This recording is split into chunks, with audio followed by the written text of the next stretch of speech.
संजय गांधी निराधार अनुदान योजना किंवा इंदिरा गांधी राष्ट्रीय वयोवृद्ध निवृत्ती योजना असो किंवा श्रावणबाळ सेवा राज्य निवृत्ती वेतन योजना आहे, विधवा निवृत्ती वेतन योजना आहे, त्यानंतर दिव्यांग निवृत्ती वेतन योजना आहे, या सर्व योजनांचे पैसे आमच्या खात्यामध्ये कधी जमा होणार आहे? तर लक्षात घ्या, GR निघून जवळजवळ 15 दिवस झालेले आहेत व शासनाच्या निर्णयानुसार 5 तारखेपासून म्हणजे प्रत्येक वेळेस आपण बघतो की 5 सप्टेंबर असो किंवा महिन्याच्या प्रत्येक पहिल्या आठवड्यामध्ये हे पैसे जमा होण्यास सुरुवात होत असते। पण आता 3 दिवसांपासून सुट्ट्या सुरू होत्या, त्यामुळे हे पैसे येण्यास विलंब झाले आहेत। तर आजपासून पैसे जे आहेत ते तुमच्या खात्यामध्ये जमा होण्यास सुरुवात होण्याची शक्यता आहे, कारण आज 8 तारीख आहे व 8 सप्टेंबरपासून पैसे जमा होण्यास सुरुवात होतील। पण आता बरेच लाभार्थी आहेत त्यांच्या खात्यामध्ये हे पैसे DBT मार्फत येणार आहेत व हे 1,500 रुपये येणार आहेत का 2,500 रुपये येणार आहेत व कोणाला हे पैसे येणार आहेत? तर सामाजिक न्याय आणि विशेष सहाय्य विभागांतर्गत राज्य पुरस्कृत संजय गांधी निराधार अनुदान योजना, श्रावणबाळ सेवा राज्य निवृत्ती वेतन योजना, इंदिरा गांधी राष्ट्रीय वयोवृद्ध हे जे काही योजना आहेत, दिव्यांग योजना आहेत, यांना आता सध्या 1,500 रुपये जमा होणार आहेत, कारण शासन निर्णय ऑलरेडी निघाला आहे। म्हणजे सप्टेंबर महिन्यामध्ये आता कोणतेही बदल होणार नाही। तुम्हाला जे वाढीव अनुदान आहे ते पुढील महिन्यापासून येण्याची शक्यता आहे। आता शासनाने सुद्धा निर्णय घेतलेला आहे की जे दिव्यांग बांधव आहेत हे त्यांना वाढीव अनुदान मिळणार आहेत। पण आता नक्की फक्त दिव्यांगांनाच मिळणार आहे का विधवा आहेत त्यांना पण मिळणार आहे, किंवा जे वयोवृद्ध आहेत त्यांना सुद्धा मिळणार आहे, किंवा संजय गांधी निराधार अनुदान योजनेअंतर्गत श्रावणबाळ असो असे सर्व जे लाभार्थी आहेत त्यांना मिळणार आहे का? तर लक्षात घ्या, शासनाने फक्त आणि फक्त दिव्यांग बांधवांसाठी हा निर्णय घेतलेला आहे।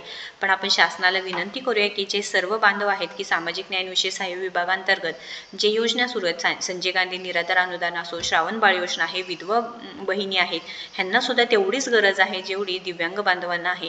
तसं दिव्यांग बांधवांना जे पैशांची वाढीव अनुदान मिळणार आहे त्याच्यासाठी तर आनंदच आहे, परंतु बाकीचे पण लाभार्थी आहेत त्यांना सुद्धा गरज आहे। 1,500 रुपयेमध्ये काही होत नाही। तर विधवा बहिणींनी काय करायचं, किंवा वयोवृद्ध आहे ते सुद्धा कुठे कामाला वगैरे जाऊ शकत नाही, त्यांचा औषधांचा खर्च असो बाकीचा खर्च असो ते 1,500 रुपयेमध्ये भागत नाही। आता बच्चू कडू सुद्धा नक्कीच प्रयत्न करत आहेत की हे वाढीव अनुदान लवकरात लवकर मिळावं व हे वाढीव अनुदान सर्वांना व्हावं व दिव्यांगांना आता 2,500 मधून 6,000 रुपयेपर्यंत तरी वाढीव अनुदान व्हायला पाहिजे, म्हणून ऑक्टोबरमध्ये पुन्हा इथे मोर्चा सुरू होणार आहे। तर लक्षात घ्या, आता महत्त्वाचा मुद्दा की 8 तारखेपासून हे पैसे सर्वांच्या खात्यामध्ये जमा होतील। दुपारपासून तुम्हाला मेसेज सुद्धा येतील, नक्कीच कमेंट करायचं आहे की पैसे कोणाला आले आहेत व कोणाला इथे प्रत्येक महिन्याचे पैसे मिळत आहेत। संजय गांधी निराधार अनुदान योजनेअंतर्गत जे लाभार्थी असणार आहे दिव्यांग बांधव, लक्षात घ्या, पुढील महिन्यापासून हे वाढीव अनुदान तुमच्या खात्यामध्ये येणार आहे। सध्या तरी 1,500 रुपयेच येणार आहे। तुम्ही जे ऑफिशियल वेबसाईट्स आहे त्याची लिंक डिस्क्रिप्शन बॉक्स किंवा आपल्या कमेंटमध्ये आहे, तुम्ही चेक करायचं आहे।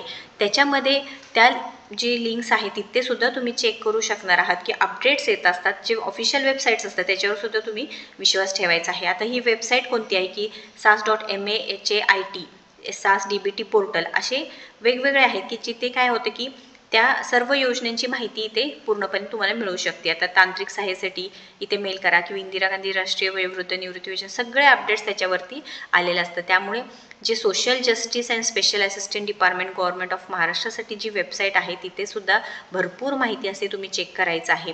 त्याच्यामुळे काही डाऊट असेल तर आपल्या चॅनल आहे तुम्ही इथे विचारू शकता की काही तुम्हाला डाऊट आहे, काही समजलं नाही, किंवा आपले सरकारची वेबसाईट्स आहे ऑफिशियल आहे तिथे सुद्धा बऱ्यापैकी सगळे क्वेश्चनचे म्हणजे प्रश्नाची उत्तरं तुम्हाला मिळू शकतात।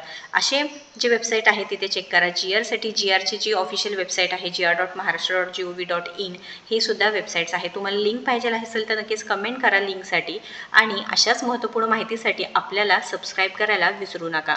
तर जे बांधव आहेत ज्यांना पैसे मिळाले आहेत त्यांनी नक्कीच कमेंट करायचं आहे। वाढीव अनुदान आत्ताच मिळणार नाही हे लक्षात घ्यायचं आहे। तर काही प्रश्न असतील तर नक्कीच कमेंट करा, आणि अशाच महत्त्वपूर्ण माहितीसाठी आपल्याला सबस्क्राईब नक्कीच करायचं आहे। धन्यवाद।